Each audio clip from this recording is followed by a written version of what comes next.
নমস্কাৰ বন্ধু বান্ধৱীসকল, মই মোৰ চেনেললৈ আপোনালোকক পোনপ্ৰথমে স্বাগতম জনাইছোঁ।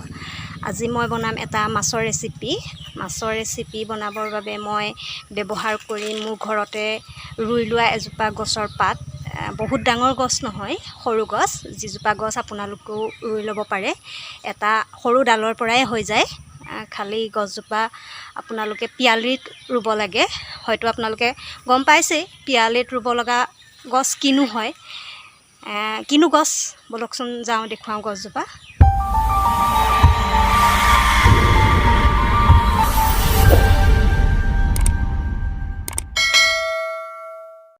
এজোপা পিয়ালি পালেং, এজোপা মই ঘৰতে ৰুই লৈছোঁ। এয়া দেখিছে, অতি সহজে হয় এজোপা গছ। মাছৰ লগত জোল বনাই খাবলৈ বহুত ভাল লাগে। এজোপা ইয়াৰ পৰা এটা ডাল ভাঙি নি পেলাই যদি আপোনালোকে পিয়ালিত ৰুই থয়, মই এইটো পিয়ালিতে ৰুই থৈছোঁ। দেখিছেনে কি ধুনীয়া হৈ আছে।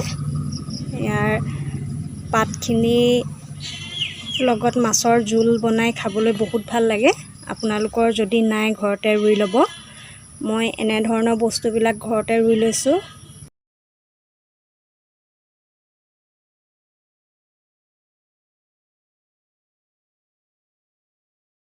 আজি মই পিয়ালি পালেঙৰ জোল বনাবৰ বাবে মই এয়া পিয়ালি পালেং লৈছোঁ।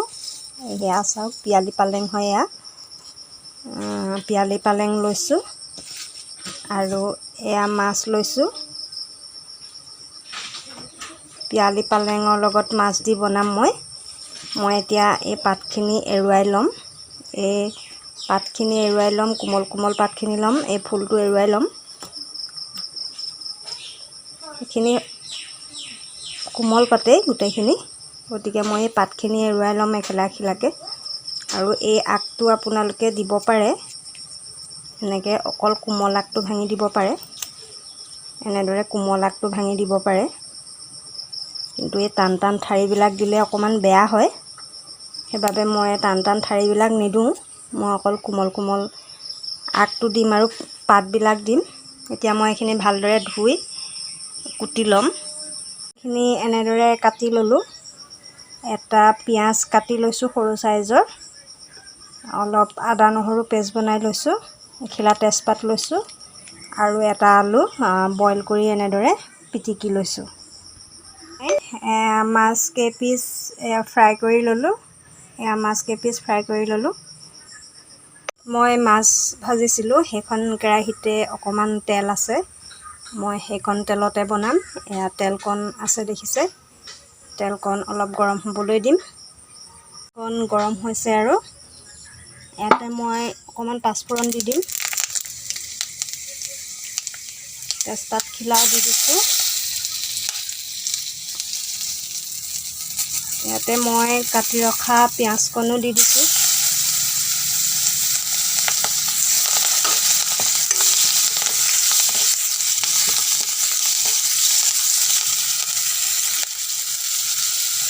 ইয়াতে মই আদা নহৰু পেষ্টকণো দি দিছোঁ।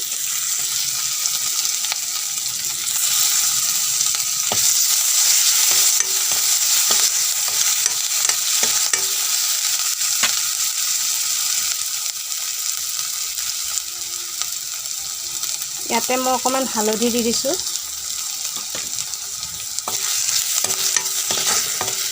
মই ইয়াত আৰু বেলেগ কোনো ধৰণৰ মছলা ব্যৱহাৰ নকৰোঁ।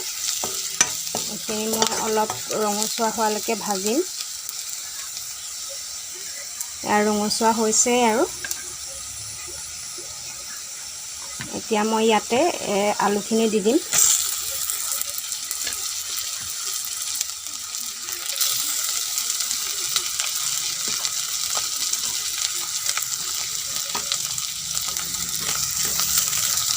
আলুখিনি দি ল'লোঁ। এতিয়া মই পুনৰ এইখিনি লৰাই দিম ভালদৰে।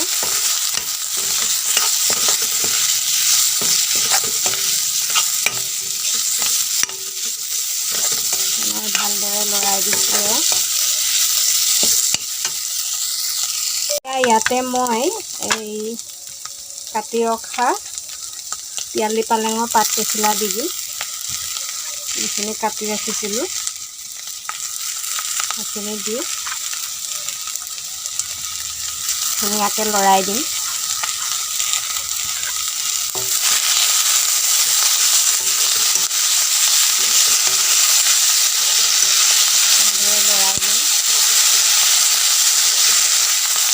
মাছৰ লগত পিয়ালি পালেঙৰ জোল বনাই খাবলৈ বহুতেই ভাল লাগে।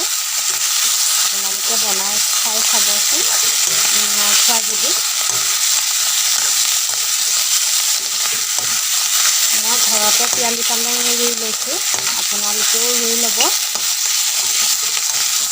বহুত সোনকালেই হয় এজোপা পিয়ালি পালেংজোপা। ডাল এটা ভাঙি ৰুই দিলে খুব সোনকালেই হৈ উঠে। দেখিছোঁ লৰাই দিছোঁ।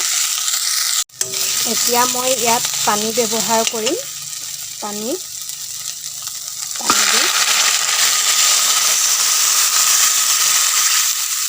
পানী দি মই এতিয়া এইখিনি উতলিবলৈ দিম।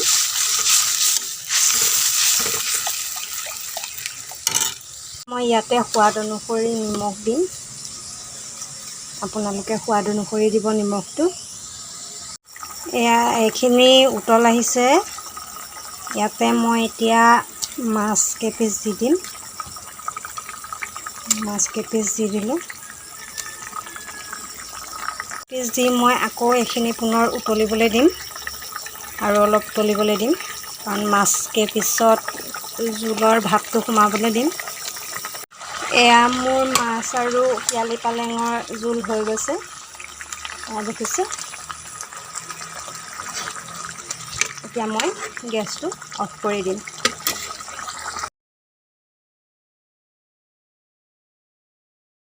পিয়ালি পালেং দি বনোৱা জোল হৈ গৈছে। মাছে পিয়ালি পালেঙে দি বনোৱা জোল। এয়া দেখিছে। আপোনালোকে এনেকৈ পিয়ালি পালেঙৰ লগত মাছৰ জোল বনাই খাই নাই পোৱা যদি খাই চাব, খুবেই সোৱাদ লাগে খাবলৈ।